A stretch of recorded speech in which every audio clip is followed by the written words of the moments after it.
राधे। लेकिन यहाँ तो उल्टा ही है। महाराज आत्मदेव बड़े धर्मज्ञ हैं और पत्नी दुष्ट है। नाम है धुंधली। यथा नाम तथा गुण, जैसा नाम है वैसे ही उसके गुण भी हैं। धीरे धीरे समय और बीता। उनका जोड़ा ऐसा था कि जैसे कांटे, बेर के कांटे और केले के पत्ते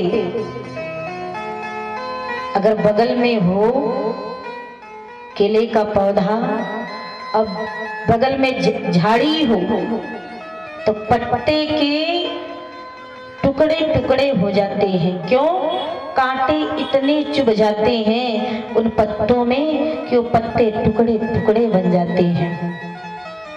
इसी प्रकार आत्मदेव थे तो उनके पति, लेकिन उनसे उनका आचार विचार नहीं मिलता है। वो धर्म के कार्य में प्रसन्न रहते हैं तो पत्नी अधर्म करती है, ना पति का सम्मान करती है, ना पति को समझती है, ना पति की सेवा करती है।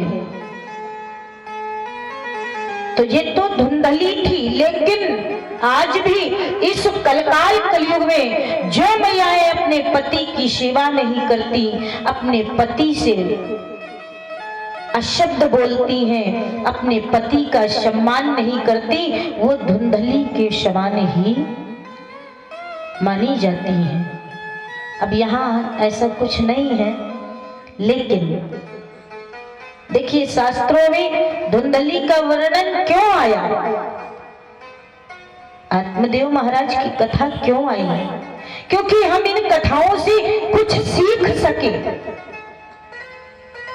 कि पत्नी दुष्ट नहीं होनी चाहिए, कर्कशा नहीं होनी चाहिए, पत्नी सुलक्षणा होनी चाहिए, सुंदर लक्षण वाली होनी चाहिए। अब यहाँ पर यही दर्शा दिया गया कि जब धुंधली जैसी पत्नियां होती हैं तो उनका अंततः परिणाम क्या होता है, इसी कथा से हमें समझ में आएगा। इधर देखिए क्या हुआ।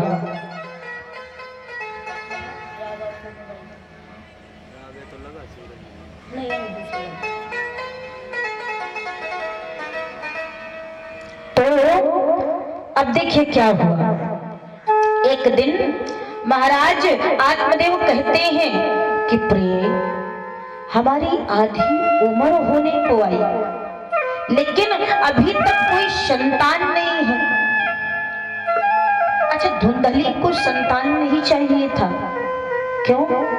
क्योंकि वो डरती थी कि संतान को जन्म देने पर असहनीय पीड़ा सहनी पड़ती है, इसलिए वो बहुत डरती थी। कहा मुझे संतान नहीं चाहिए। जब ही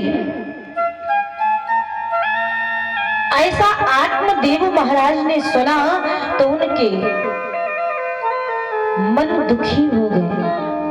कहा क्या बताऊं, क्या करूं, क्या ना करूं। एकांत में बैठ गए, विचार करने लगे कि यदि संतान नहीं है तो वो घर सूना है, वो आंगन सूना है,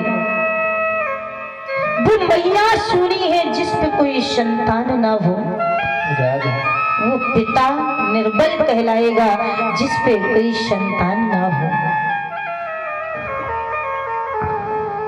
जब ही ऐसा कहा है तो आज प्यारे भक्तों, आत्मदेव महाराज ने सोचा कि कुछ दान करूं, शायद मेरे पाप कट जाएं। तो क्या किया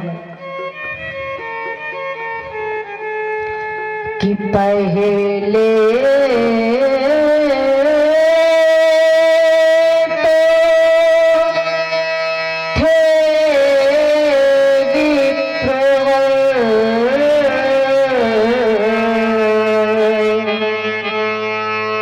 नारी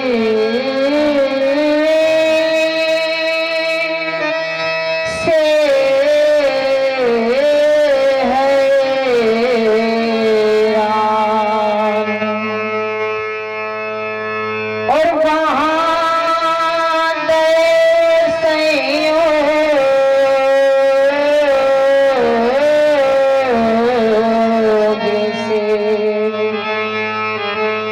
जब हुई नए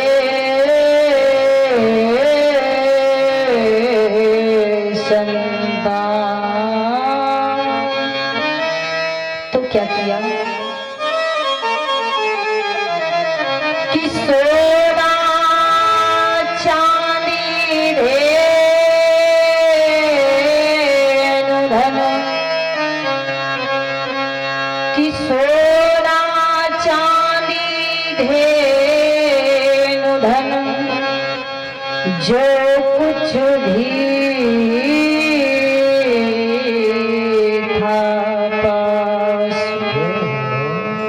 और दे डाला शबदान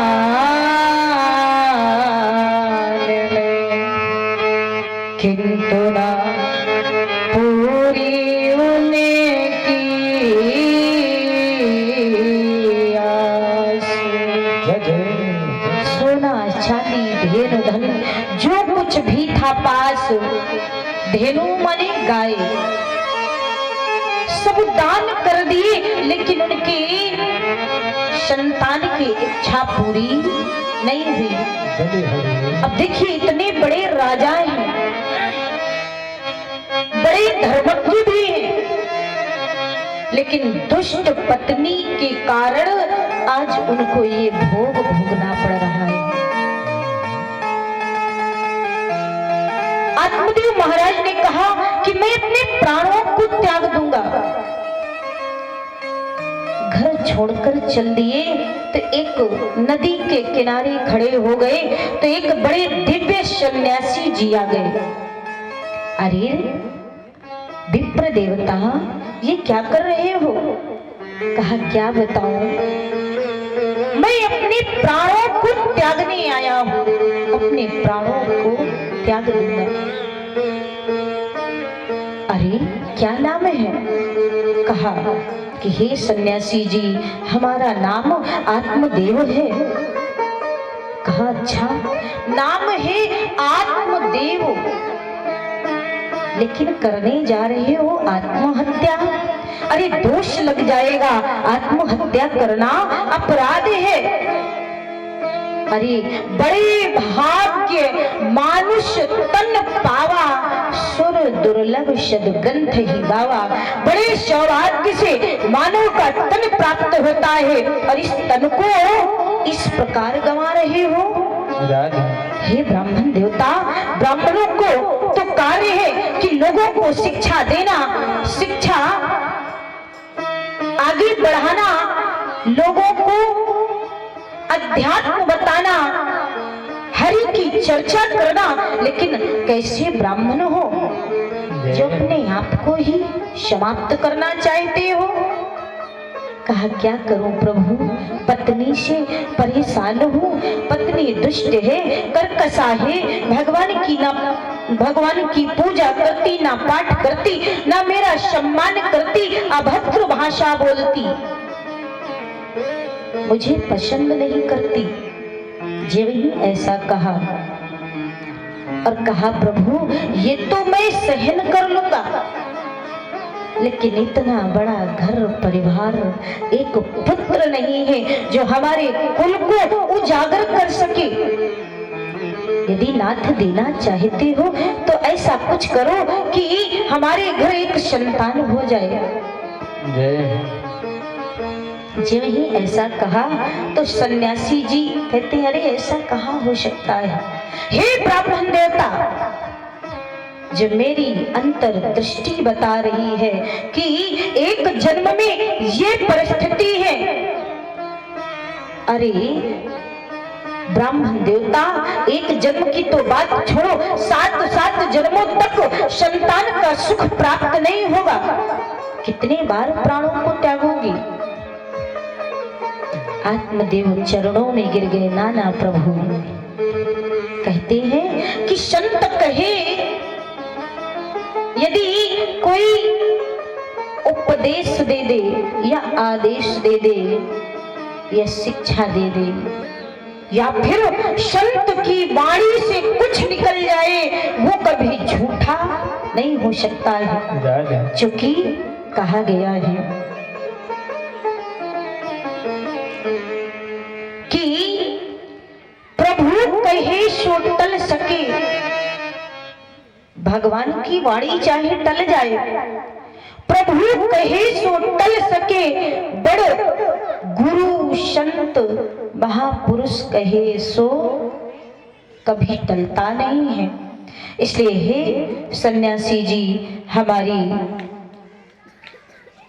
हम पर दया करो और हमारी इच्छा को पूरी करो। सन्यासी जी ने कहा, क्या बताऊं? तो कहा, जाओ ऐसा करो, एक झोली से फल निकाला और जाओ अपनी पत्नी को खिला देना। आत्मदेव ब्राह्मण बड़े खुश हुए। जब ही आगे आए अपने परिवार में तो देखा कि पत्नी शांत बैठी है। कहा, प्रिय, मैं ये फल लेकर के आया हूं, सो इसे ग्रहण कर लोगी तो एक सुंदर सा लाला हमारे आंगन खेलेगा। अब पत्नी तो दुष्ट थी। पत्नी ने कहा, अरे ब्राह्मण देवता, पागल हो गए हो, मंदमती हो गई है, ज्ञान कम हो गया है, कहे फल से बालक होगा। बड़ी तेज से चिल्ला कर दौड़ी। आत्मदेव शांत बैठ गए। क्या करें, पत्नी दुष्ट है, कुछ कहते हैं तो अपना भी अपमान होता है। तो बड़े भाव से कहा कि प्रिय, मैंने आज तक कुछ नहीं कहा, कुछ भी कहो, लेकिन आज मेरी इतनी बात मान लो। हमारी बहुत ऐसी मैयाएं हैं जो पति का अपमान करती हैं, लेकिन पत्नियों के लिए, मैयाओं के लिए एक ही धर्म, एक व्रत ने